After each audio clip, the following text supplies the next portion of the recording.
Hey bros, I'm Frank. This is a video review of the Air Warriors Ultra-Tek Snipe. Not a Nerf blaster, made by Air Warriors. This is sort of like a bolt-action, magazine-fed, spring-powered blaster. Let's get into the review.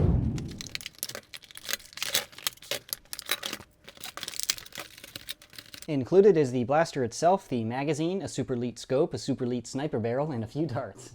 Super tactical install. Now to the externals and function in a bit more detail. Up front we have a giant sniper barrel. The longer their barrel, the longer their accuracy. Just kidding, of course. This one does not aid in shooting faster, but it doesn't actually hurt the performance in my experience. Has a cool looking muzzle brake up here. Of course, nothing can be attached to it. It's not a Nerf blaster, and if you don't want it, you can unthread it pretty easily. And in my opinion, the blaster looks acceptable. It doesn't look like it's just missing a barrel without the barrel extension up top. And to put that back on, it just threads in pretty easily. Moving back is the magazine port. To get the magazine out, you have to pull back the bolt and then you strike the magazine release here. It is in the center of the blaster, so it's ambidextrous. If you're left-handed, it is worth noting the blaster is not really friendly to left-handers, but you just push that and then pull the magazine out. The included magazine holds 8 darts, but this is compatible with Nerf magazines. 12-round Nerf mag.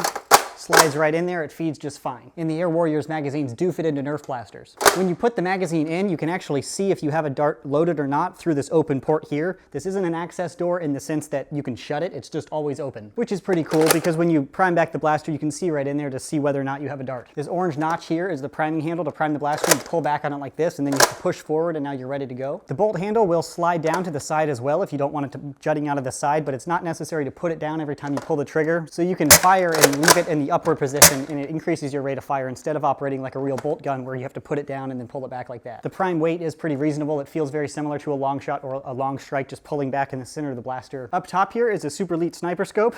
Of course, I'm just kidding. It slides on and off with the little rail up top here. This scope does not magnify. It doesn't help you aim. It does have printed crosshairs in there, so you can look sweet trying to be a sniper or whatever, but it will not help you shoot more accurately. And that just slides onto the rail up there, so you can look awesome while you're sniping. The shell looks pretty cool on the sides, but there aren't any other rails or buttons for me to point out to you. Back here's the grip. It is a pretty large grip. I think it's pretty comfortable. I don't think the stock really aids in the comfort of it, but it doesn't make it uncomfortable by any means. And this stock is pretty short, so unless you're a very small human or like a hobbit, it's not gonna really fit you comfortably. Even if you're a child, you might want it a little longer. But that's becoming something of a norm with most Nerf guns right now. It's just kind of surprising with a sniper blaster being called a snipe with a very long barrel. Would have made sense to me to put a little bit longer stock there. So that's it for the externals. Operation is pretty straightforward. To get the magazine out again, the bolt has to be back. You load up your darts, put it back in, then you can fire.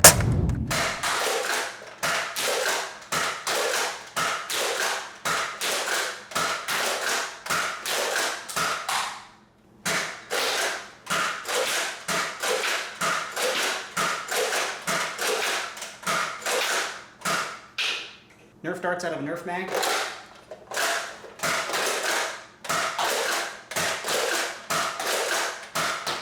Works just fine. Obviously. So this blaster is definitely fun to shoot, and it does shoot pretty hard, but the rate of fire is lower than something like a Retaliator because your firing hand can be on the trigger ready to fire as you're pumping that. This blaster requires you to move your right hand, do this, and then fire if you're a right-handed user. If you want to sacrifice a little bit of accuracy, you can tilt the blaster and shoot like this pretty quickly, but then you're kind of using the blaster as it's not really intended. Besides the rate of fire, the firing performance is very high. It's actually better than most Nerf blasters right now. Most Nerf Elite blasters are shooting around 70 feet per second. This blaster in my chrono test is averaging about 80 feet per second with the included Air Warriors darts and about 85 feet per second with Nerf Elite darts, which is definitely higher than the 70 feet per second average with normal Nerf Elite blasters. So pretty nice performance there. Now, to my opinion, overall, I think the Snipe is a pretty cool blaster. The performance is definitely better than average, so I really like that. I personally don't really like the slower rate of fire because the bolt's only on one side. Staying true to a true bolt gun, it should only be operational with one side instead of something like with a through bolt like a long shot or a long strike,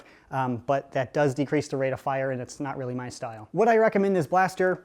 Not really to most people, but it's definitely fun to plink with, and if you want to look like a sniper, this is one of those blasters that kind of fulfills that role. If this blaster used proprietary magazines, I wouldn't recommend it really, but because you can buy this blaster and throw Nerf darts and Nerf magazines into it, If you want this style of blaster, it's a great competitor, especially if you're not a modder and you were looking for a long shot. This is a great alternative to that because if you don't mod, this one shoots way harder than a long shot, so it will definitely give you a performance boost. But no mechanical malfunctions or anything to point out in operating the blaster. I think it works pretty well. It definitely shoots hard, as you can see. So that is the video review of the Air Warriors Ultra-Tek Snipe. If you're interested in purchasing one, I'll put a buy link in the description box below. That's it. Thanks for watching, and as always, stay tactical.